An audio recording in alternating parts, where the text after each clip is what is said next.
1941, Vienna. A young doctor is holding the one thing that could stop what's coming, an American visa, his name on it, his alone. Take it, and he keeps everything: his career, his research, his life. Refuse it, and he loses almost all of it: his freedom, his family, nearly everyone he loves. What happens next is entirely his choice, and what he does, almost no one would. His name is Viktor Frankl, 36 years old, a doctor in a city that has already decided his kind should disappear. His whole life circles one question: why do people keep living when everything says stop? At 16, he was writing to Sigmund Freud. Freud sent his essay off to be published. By 30, he'd built counseling posts across Vienna for students in despair. And in 1931, not one Viennese student took their own life. Then a ward for suicidal women. Thousands of women a year, and he talked them back, one by one, from the edge. But then, 1938, swastikas over Vienna, and the regime begins quietly killing the mentally ill. So the young doctor commits treason with a pen. When a depressed patient reaches him, he writes down fever delirium, a false diagnosis, to keep them off the death lists. He is already rehearsing the choice that will define his life: the people in front of him over himself. Then the envelope, the American consulate, a visa, granted, one, his. Escape, safety, his book, his career, all of it waiting across the ocean. His parents cannot come. And here's the math nobody teaches you. You know it anyway. You've done it at 2 a.m. The life you could live, weighed against the people who couldn't survive your leaving. He walks the city for days, asking for a sign. And then, on the table at home, a broken piece of marble. His father had pulled it from the rubble of the synagogue the mobs burned down. One gilded Hebrew letter survives on it, from one commandment: honor your father and your mother. He lets the visa expire. Therefore, that December, he marries Tilly, one of the last Jewish weddings Vienna will permit. He isn't building an escape, he is building something to lose. 9 months later, the knock. September 1942. The whole family is put on a train to Theresienstadt. Hunger, barracks, typhus in the walls, and still he works, organizing secret suicide watch, talking broken men away from the wire. His father starves through the first winter there, pneumonia. Victor holds his hand, eases the pain the only way a doctor still can, and stays until the breathing stops.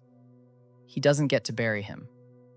2 more years he keeps the rest of them alive. Then, October 1944, a transport east. Everyone knows the name nobody says out loud. He sews his manuscript, 10 years of work, his whole answer to why live, into the lining of his coat. If he can't survive, maybe the answer can. The train slows. Through the slats, the lights come close. He presses his hand flat against the coat, over the hidden pages, the way you'd hold something with a heartbeat.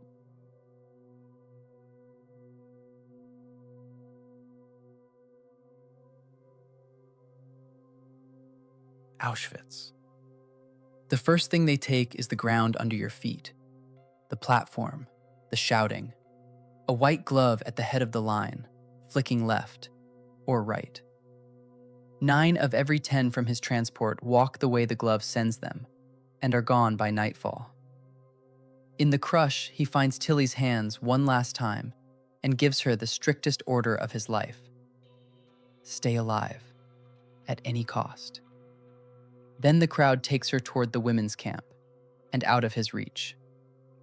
His mother, 65, deported in those same October days, is gone within her first hour. He won't learn either fate for months, and then it will never stop being true. Then they take the rest: clothes, hair, name. He stands in a gray room with a number where a life used to be: 119. 104.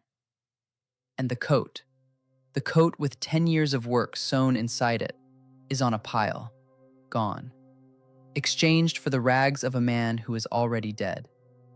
The book that was supposed to outlive him doesn't outlive the first hour. In the pocket of the dead man's coat, his fingers find paper. A single torn page from a Hebrew prayer book, the oldest prayer there is.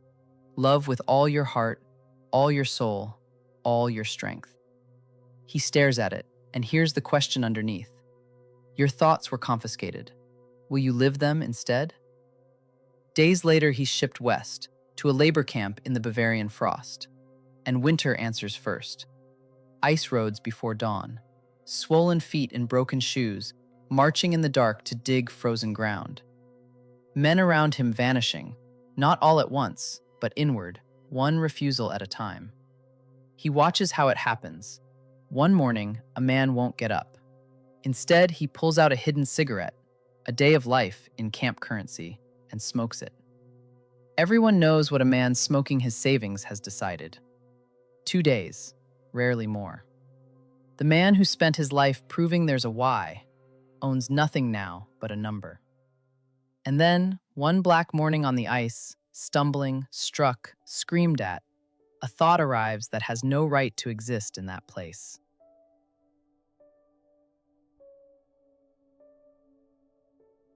Her face. Tilly. Clearer than the ice. Clearer than the shouting. Her face, lit like dawn. And prisoner 119104, freezing, starving, owning nothing, understands something in one piece. They have taken everything a man can hold.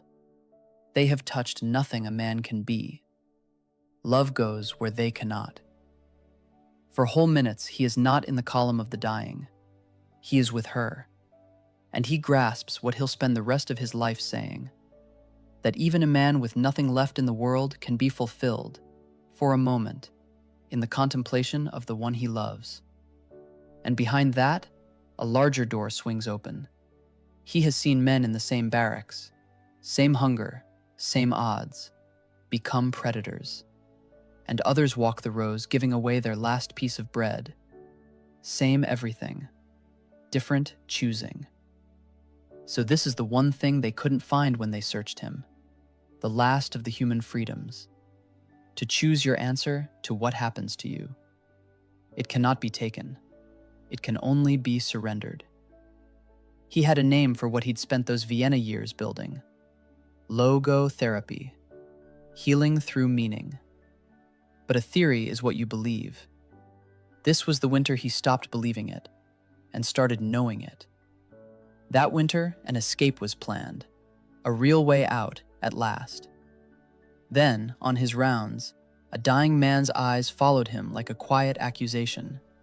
He told him, "I'm staying." And the moment he chose it, a peace he'd never felt settled over him. Typhus takes him near the end. Fever, the edge. He keeps his own heart beating by stealing pencil stubs and scraps of paper, rebuilding the confiscated book, line by line, in the dark. Not to publish it, to have a why. April 27th, 1945. The gates open. He walks out owning nothing and carrying everything. Vienna again. He goes looking for the life he chose over America, and it's gone. Tilly, his mother, his brother, everyone. In the barracks, he had told broken men that life was still expecting something from them. Now the sentence comes back for its author, and he answers it the only way he knows. In 9 days, he dictates the little book, the one that has steadied millions of hands in the dark ever since. And the little book is still traveling. Tonight, it's on the last train home, on the empty seat across from you, worn soft at the corners. No name inside the cover, just one line, underlined so hard the pen tore the paper. I caught myself thinking of her, and I understood. Now you know what he understood. You expected nothing tonight, but expecting was never your job. Being expected, That's yours. Somebody's why has your name on it. Maybe you're staying alive for them. Maybe they're staying alive for you. You won't know until you choose. The train is still moving. Someone is expecting you. This is just the beginning of understanding yourself. Subscribe to continue the journey within. Thanks for being here and see you in the next video.